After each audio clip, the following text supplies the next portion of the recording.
New businesses are appearing on Main Street, with the brand new soda museum and arcade being one of them. The museum holds 7,000 to 8,000 items of memorabilia ranging from different brands such as Coke and Pepsi. The museum's owner, Tom Smith, has been collecting since 10 years old to today. But what brought about the idea to make his collection into a museum? I told my dad when I was 15 years old that I really enjoyed my Coca-Cola stuff, and I really enjoyed when he had his friends coming over and I would tell them all about my items. And I had my own friends coming over, and we would vend a soda bottle out of a Coke machine in the basement, and I just enjoyed sharing the history of the items with everybody. Because you know, a lot of these items, whether it was how it was used in advertising or actually specifically where the item came from, I just always enjoyed the history of the items and enjoyed sharing it with others. I told my dad when I was 15 that someday I was going to open a museum. And just like in his childhood, he also got the idea to add an arcade into the soda museum.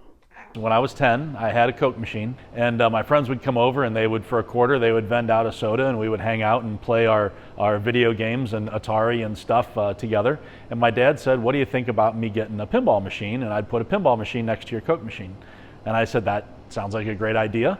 And so a pinball machine arrived one day, and it was a lot of fun. And it became that a lot of my friends didn't want to play against me anymore, because obviously when you have the pinball machine at your own house, you get pretty good at it. So I said to my dad, "Why don't we, get another pinball machine and then, just keep kind of adding to it." His idea was, why don't we just get a different pinball machine? So we'll get a new one and sell that one. And so he did. He got a couple more, and he started kind of collecting pinball machines and arcade games.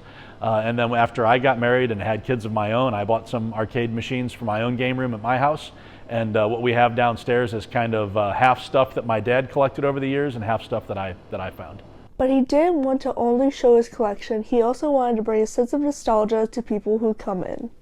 I want people to be able to step kind of down memory lane and remember things from their own youth that they see here. So, the museum in Atlanta has a beautiful leaded glass chandelier that you see when you walk in. It's from the 1890s, and it's wonderful.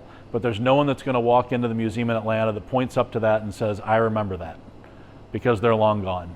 But here, you can come in here and you can see a Max Headroom skateboard from the 1980s, and people my age at least will point to that and say, "I remember it." And something like that's not on display at the World of Coca-Cola in Atlanta.